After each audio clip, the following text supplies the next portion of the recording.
Hey, friend, and welcome back to the YouTube channel for the Renaissance English History Podcast.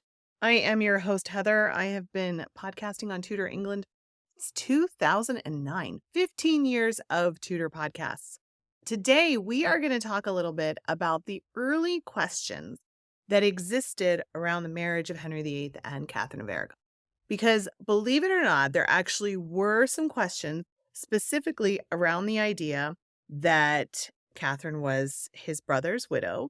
And that was something that was brought up even before they were married. So, I used to think when I first started reading about this period, I used to think that it was just something that Henry stumbled on later. Like, he was frustrated with Catherine and he's like, oh, Leviticus says this. But actually, people were talking about it before that as well. So I've been reading this book, Hunting the Falcon, Henry VIII, Anne Boleyn, and the Marriage That Shook Europe by John Guy and Julia Fox. And there's a sentence in here about Archbishop Warham having some concerns about the marriage even before it happened. So I wanted to kind of dig into that a little bit and talk about that. Quick reminder, Tudorcon is this weekend. So excited. It's finally here, you guys. It's finally here. Going to be very exciting. Going to be a very exciting time. englandcast.com/TudorCon online to learn more about how you can join with the streaming ticket. Let us get right into it then. So when Henry ascended to the throne in 1509, he was just 17 years old. One of his first significant acts was to marry his brother Arthur's widow, Katherine of Aragon. This decision was actually seen at the time as surprisingly impulsive. It surprised a lot of people and carried profound consequences for England's future. So initially, Henry had been betrothed to Catherine. So Arthur dies, and Henry VII says, all right, let's just keep Catherine here, keep her dowry here, keep the relationship with Ferdinand and Isabella, and let's have Henry marry, the young Henry, marry Catherine. And they actually had to get a dispensation from the Pope because Catherine was his brother's widow. So that dispensation came and was granted. But then foreign policy starts to change because what happened was Isabella of Castile had passed away, leaving Ferdinand just the King of Aragon. So the throne of Spain was actually just united by Castile and Aragon being married. Once Isabella passes away, Ferdinand is no longer king of Aragon. And the question of how powerful is this empire even going to be hung over people until it got sorted out. So there was a while there where there was the idea that, Aragon would go back to being its own little kingdom, Castile would be its little kingdom, and they wouldn't really be important. Of course, that would all change later. But Henry was kind of hedging his bets. He was like, all right, well, I don't want to completely get rid of Catherine because, we don't know what's going to happen. But also, we don't necessarily want her completely part of the family yet. So he actually forced Prince Henry, to renounce his betrothal. So then Henry VII passes away. Henry VIII ascends to the throne, and he changes his stance immediately. At the time, he claimed a couple of things. First, he said that he was deeply in love with Catherine. Other times he said that he was just fulfilling his father's dying wish. Catherine, of course, was 6 years older than Henry. So I don't want to armchair psychologize Henry. A, I'm not a psychologist. And B, I don't think that's fair to do to somebody from 500 years at a distance. But the fact remains that Henry had been very upset, traumatized when his mother passed away. And also, he had had this really sheltered upbringing once he became the heir. His father, of course, was really worried about him, didn't let him do the things he wanted to do, the jousting, the sports, all of that kind of stuff, because it was dangy. So here's Catherine, this older, kind of steadying force, who also, happens to have a pretty powerful family around her as well, who can help to support his claim. So this might have seemed to Henry like a really quick and easy way to stabilize his dynasty, stabilize the throne, stabilize England. But there were actually some significant legal and religious concerns. So William Warham was the Archbishop of Canterbury at the time. He actually cautioned Henry against the marriage. He warned that the papal dispensation obtained by Henry's father, Henry VII, might not be sufficient to override the biblical prohibition against marrying his deceased brother's wife, as outlined in Leviticus. Warham feared that the union could be deemed invalid, jeopardizing the legitimacy of any future heirs and potentially causing a succession crisis. Of course, this then foreshadowed the very issues that Henry brought up 2 decades later when he was seeking the annulment from Catherine. On the international stage, Ferdinand of Aragon, Catherine's father, was very deeply invested in the marriage. There are letters from Ferdinand to his ambassador in England, Guter Gomez de Fuensalida, revealing urgency in ensuring that the marriage proceeds swiftly. He feared that France might intervene to prevent the union, weakening the alliance between England and Spain. In one letter from 11th of May, 1509, he authorized his ambassador to confirm that the marriage treaty with Henry was still valid, to assure him that the dowry paid for Catherine would not be reclaimed, and he emphasized that he saw Henry as a son, and the marriage would solidify potential alliances, and any delay could be detrimental. So I'm actually going to read something from this book talking about the dispensation. Interestingly, there had been a similar situation for Ferdinand and Isabella. They had an alliance with Portugal through their daughter Isabella, their oldest daughter Isabella, who was married to Manuel I of Portugal. Now, she died in childbirth. They wanted to continue the relationship with Portugal, so they got a dispensation to allow Manuel to marry his dead wife's younger sister, Maria. So they thought this was just an obvious thing. We'll get a dispensation, super easy. So on June 23rd, 1503, Henry VII organizes this wedding between Catherine and Prince Henry. And it had all of the elements of a wedding. They took vows, everything like that. However, it was not to be consummated because the Prince Henry was still below the age of consent, which for boys was age 14. For girls, it was 12. So they applied for a papal dispensation because of the whole brother's widow situation. At the same time that this is all happening, Catherine's mother, Isabella, is very, very sick, likely dying. And so they wanted to get a dispensation. She was passing away. They didn't know how much time it was going to take to get a dispensation. So Pope Julius II issued what was called a brief. It wasn't a full dispensation, but it was, like a memo, like just a little memo of like, this is coming. It was to reassure Isabella that there wasn't going to be a problem, that they were going to come up with something. It was just kind of like, all right, this is like a holding document. Now, interestingly, in this brief, they actually said that Catherine and Arthur's marriage had been consummated, which of course is very different than what Katherine of Aragon would say later when she was queen and Henry was trying to annul the marriage. So they said that it had been consummated. Now, they also said then later that this was just for reasons of urgency to make the process go faster. It was kind of one of those like tick the boxes sort of situations.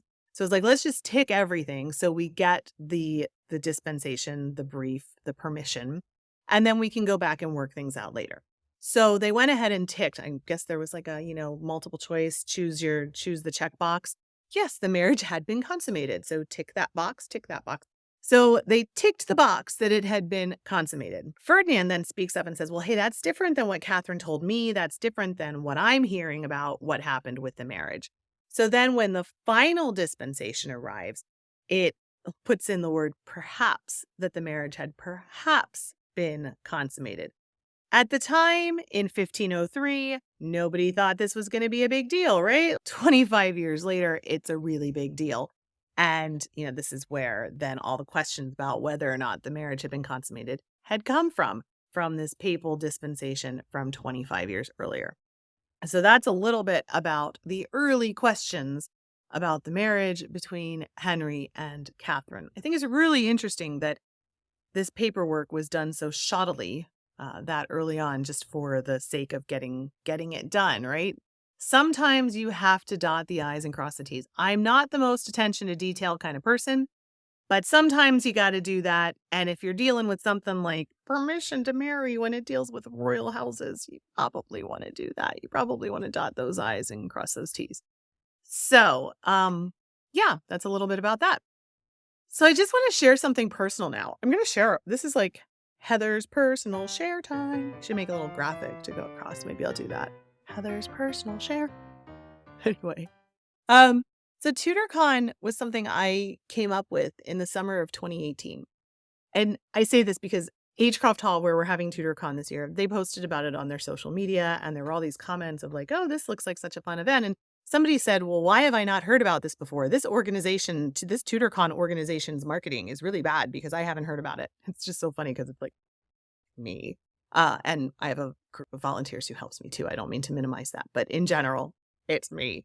Um, and so it made me laugh that like there's an organization because it's me.